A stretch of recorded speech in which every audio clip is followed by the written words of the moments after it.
सब देखने और सुनने वालों की खिदमत में मोहब्बत भरा सलाम। नाज़रीन, एक रिपोर्ट जारी हुई है।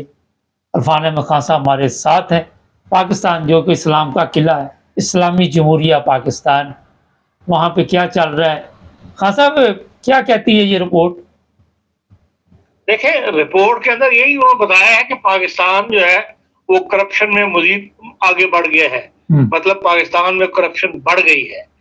अब इसके लिए करप्शन पाकिस्तान में इस कदर ज्यादा है कि आपको किसी रिपोर्ट की जरूरत नहीं। हर आंख या हर बंदा जिसका वास्ता पड़ता है किसी काम के सिलसिले में पाकिस्तान के अंदर, वो ये जानता है कि बगैर लिए दिए कोई काम नहीं होता पाकिस्तान के अंदर। पूरा सिस्टम जो है वो चाली करप्शन के ऊपर रहा है।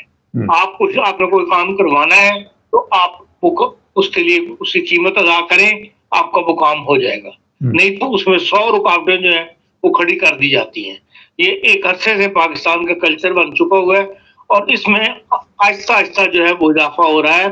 ना इसमें तहरीक इंसाफ कोई कमाल दिखा सकी और पीपल्स पार्टी और नून लीग, इनकी क्यादतें तो खुद करप्ट है। तो इन्होंने करप्शन को क्या बेहतर करना था। इन तहरीक इंसाफ ने वोट इसी नाम पे लिए थे कि हम सिस्टम को बदलने की कोशिश करेंगे, इस सिस्टम को बदल के रख देंगे। और लेकिन यह है कि उनके दौर में भी करप्शन में किसी किस्म की कमी नहीं आई, करप्शन मजीद बढ़ी है।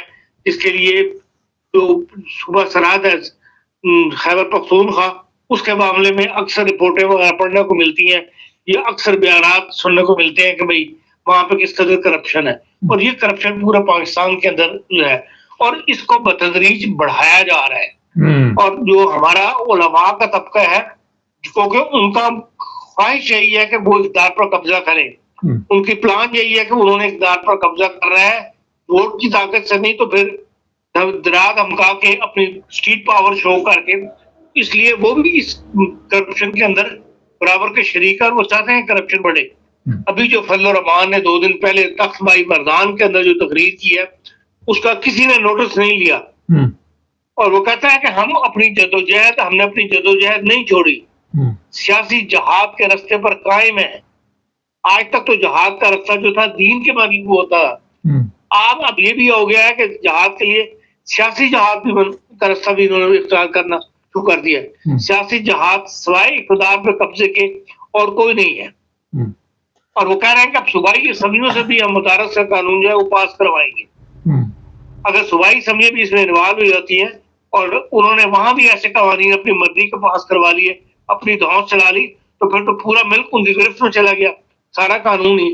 तो ये करप्शन एक स्कीम के तहत बढ़ाई जा रही है पाकिस्तान के अंदर, या जिसका अंदाजा शायद उलमा को तो सिर्फ इक़्तिदार चाहिए, वो तो अपना दिखाना चाहते हैं कि हाँ हम कोई ताकत रखते हैं, और उन्हें इसका अंदाजा नहीं है कि जो लोग इस करप्शन को जो पाकिस्तान के अंदर जिस तरह के वफद अब आ रहे हैं और आके चेकिंग वगैरह कर रहे हैं, आपके डीप स्टडी कर रहे हैं आपको सिस्टम को, उनकी प्लानिंग क्या है। दुनिया में हजारों मुल्क है, बाकी जगह का भी आपने सुना कि आज तक इस तरह वर्ल्ड बैंक के वफद गए और उन्होंने वहां जाके मुतालियाती रिपोर्टें तैयार की हों। तो ये सब एक स्कीम के तहत हो रहा है और पाकिस्तान दिन ब दिन जो है उससे गिरद पर दुनिया का घेरा भी तंग हो रहा है। इसके अंदर हम खुद लोग जो है, हमारे उलमा और हमारा पाकिस्तान मुखालिफ तबका जो है वो इस घेरे को तंग करने में मावन साबित हो रहा है। खान साहब, 146वां नंबर आया पाकिस्तान का, दिन ब दिन इसमें तरक्की होती जा रही है। पाकिस्तानी पासपोर्ट है, उसकी वैल्यू ख़त्म होगी, पाकिस्तानी करेंसी की वैल्यू ख़त्म होगी, पाकिस्तान के लोगों की वैल्यू ख़त्म होगी। लेकिन जो परेशानी की बात है वो ये है कि उसके बावजूद हमारे सियासतदानों के जो दावे है, चाहे वो सियासी बयान ही है, मगर है तो गलत ना कि हम जिस तरक्की की तरफ जा रहे हैं, हम मुल्क को बदल देंगे, हम दुनिया को बदल देंगे, हम ये कर देंगे, हम वो कर देंगे। मुबारक साहब, सड़कें बनाना, गलियां पक्की करना, नालियां पक्की करना कोई तरक्की नहीं है। ये हर इंसान की बेसिक जरूरत है।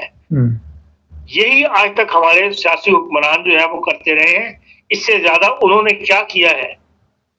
तरक्की वो है जो दुनिया हम जहां देखते हैं, मगरबी यूरोप के अंदर नीचे समुद्र के नीचे से अगलों ने रेल गुजार के दिखा दी 60 किलोमीटर की। गाटा टनल जाके देखें जो स्विट्जरलैंड और इटली के दरमियान बनी है 60 किलोमीटर की। अभी कल 2 दिन पहले इफ्तिताह हुआ है जो हैम्बर्ग से फूड गार्डन जगह है, छोटी सी बंदरगाह, वहां से डेनमार्क जाने के लिए 45 मिनट की फेरी थी। उस 45 मिनट को भी उन्होंने खत्म करके नई ट्रैक बिछाया है, रेलवे का ट्रैक अलग बिछाया है और 2 ऑटोबानें अलग बिछाई है।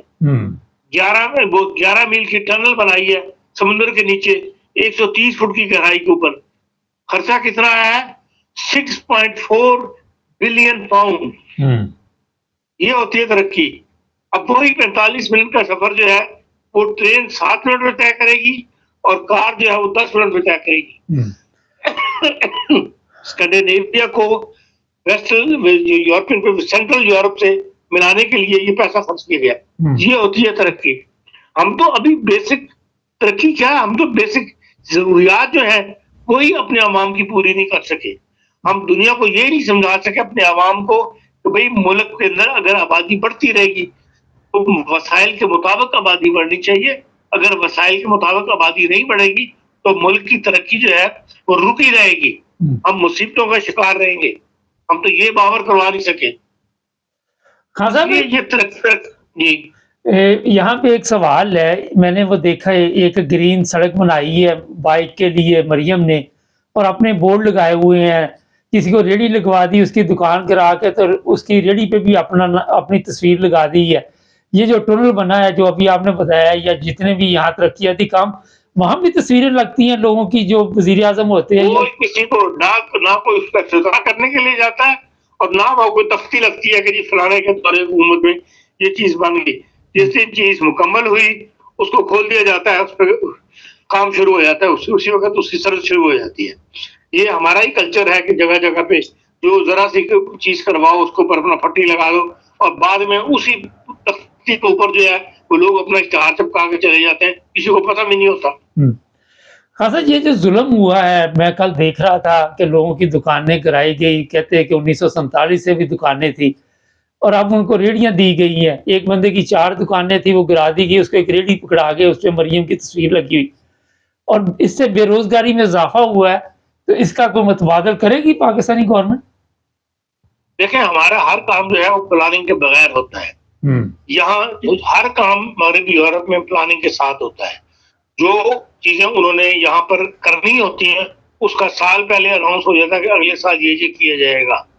जो रास्ता भी बंद होता है उसके ऊपर भी पहले बोर्ड लग जाता है कि फलानी तारीख से फलानी तारीख तक यहाँ पे कंस्ट्रक्शन का काम होगा, यहाँ आपको डिस्टर्बेंस होगी। हमारे यहाँ जो है एकदम सुबह उठो तो वो बागा लेके आ जाते हैं और दुकानें भी गिरा देते हैं, रेडियो वालों को भी उठा देते हैं। ये काम भी किया है पंजाब गवर्नमेंट ने। ये सही बात है कि इसकी जरूरत थी, लेकिन इसके लिए बाकायदा कोई ना कोई प्लानिंग होनी चाहिए थी और प्लानिंग के तहत पहले उन लोगों को मुतबादिल जगह मुहैया की जाती कि भाई आपको हम यहाँ से उठा के फलानी जगह को बाजार बना के देते या कोई मार्केट बना के देते, वहां शिफ्ट करते। जगह तो अपनी खाली करवा ली, लेकिन आप ये देखेंगे कि महीना नहीं गुजरेगा कि यही सड़कें उन्हीं मोटरसाइकिलों से उन्हीं रेडियो से भरी भी होंगी। जो बेचारे पहले थे उनका कारोबार डिस्टर्ब हो गया, अपने लोग आ जाएंगे वहां पे, इसलिए कि सिस्टम कोई नहीं है जी। हाँ सर, सुप्रीम कोर्ट अगर कोई कमीशन भी बनाना चाहता है तो आपस में उनके इख्तलाफात बढ़ जाते हैं, तो इसके क्या नताइज दुनिया भी देख रही है, या पाकिस्तानी अवाम को या पाकिस्तान को कोई उसका फायदा होता है? देखिए, सुप्रीम कोर्ट को जब तक इंडिपेंडेंट नहीं करेंगे उस वक्त तक ये मामला चलते रहेंगे। सियासतदानों की सियासत, किसी ना किसी तरीके से सियासतदान उसमें एंटर होते हैं अदलिया के निजाम में, अदलिया के सिस्टम में के अंदर, जिसकी वजह से सारी गड़बड़ जो है वो पैदा होती है। अब भी जो कुछ हुआ है वो उन्होंने पार्लियामेंट के अंदर ले जाके अपनी मर्जी की तरमीमें करके उसको हाथ जकड़े हैं तमाम जजेस के, उनको महदूद किया है उनकी पावर को, उनको ये बावर करवाया है कि भाई तुम्हारी तरक्की हमारे मरहून मेहनत है। और ये दुनिया में कहीं नहीं होता जिस किस्म का अदलिया के अंदर अब मुदाखलत पाकिस्तान के अंदर दिन ब दिन बढ़ तो हमेशा से रही है, लेकिन अब तो खुलम खुला मुदाखलत जो है वो बढ़ गई है। जिस तरह के जस्टिस फराज डोगर को अब इस्लामाबाद हाई कोर्ट में सीनियर बनाया गया है, वो साफ बात, ओपनली बात है, इसके ऊपर यकीनन जज जो है वो बोल रहे हैं और वो हक पर हैं जो जज इसके खिलाफ बात कर रहे हैं। जहां तक सुप्रीम कोर्ट में जजेस लाने का ताल्लुक है, कल का फैसला जो है उसके अंदर ज्यादातर जजेस उन्होंने वही लिए हैं जो सीनियर थे, अपने अपने सूबे के चीफ जस्टिस थे या अपने सूबे के अंदर सीनियर जज थे। पंजाब से इनको गड़बड़ की तवक्को थी, पंजाब का फैसला उन्होंने पंजाब से भी किसी को नहीं लिया, इसलिए वो फैसला वहां रुक गया हुआ है। लेकिन बहरहाल जुडिशियल कमीशन के इजलास का बाइकआउट करना, ऐसी सिचुएशन पैदा हो जाना जिसके अंदर जजेस, सीनियर जजेस भी बाइकआउट करें या जो सियासी नुमाइंदान बैठे वो भी उसकी बाइकआउट करें, ये कोई अच्छी रिवायत नहीं है। होना ऐसा ही चाहिए कि जो भी अदलिया के अंदर अपॉइंटमेंट हो वो 100% एक मुतफ़िका फैसले के साथ होनी चाहिए। उस मुतफ़िका फैसले को जो है तब पहुंचना चाहिए जुडिशियल कमीशन को, तब तो बात है, वरना ये झगड़ा या ये जिसे कहना चाहिए इसके ऊपर सवालात जो है वो हमेशा उठते रहेंगे। हाँ साहब, फायज ईसा का एक बयान भी इंग्लैंड से जारी हुआ है कि हम ऊपर से जो फैसले आते हैं उसी के मुताबिक हमें करने पड़ते हैं, उसके अलावा हमारे पास कोई चारा नहीं होता। तो जज जो मर्जी करते हैं, अभी जिस तरह आपने कहा वो आज़ादी से फैसले नहीं करेंगे तो क्या फायदा इन जजों का? देखिए, मैंने उसका फायज ईसा का बयान नहीं पढ़ा, मैं सफर में हूँ तो पूरी तरह तो मैं हमारा खबरों तक अप्रोच नहीं है, लेकिन अगर जस्टिस फायज ईसा जैसा बंदा भी ये बात करता है तो उसको ये बात करने से पहले उसको अपनी सीट छोड़ देनी चाहिए थी। जब उसके ऊपर प्रेशर आया था हुकूमत का किसी का, तो उसको उसी वक्त वो सीट छोड़ के आ जानी चाहिए थी। जी, बहुत शुक्रिया खान साहब। नाज़रीन, ये जो अभी बताया हैम्बर्ग से जो मैं भी उस शिप पे गया हूँ 45 मिनट का, पुट गार्डन, वो जो डेनमार्क, और 45 मिनट में वो मेरा शिप पहुंच जाता था। अभी मैंने शायद डिनर का टाइम था, खाना शुरू भी नहीं किया तो जनाब शिप वहाँ पे पहुंच गया। अब वो शिप की जो सर्विस थी वो ख़त्म कर दी गई। जिस तरह अभी खान साहब ने बताया, तरक्की याफ्ता ममालिक इस तरह तरक्की करते, हमारी तरह नहीं कि गटर का ढकना लगा तो वहाँ पे अपनी तस्वीर लगा दी, कोई पुल बनाया, किसी को रेहड़ी थी, और अपनी तरह से नंबर गेम चल रही है।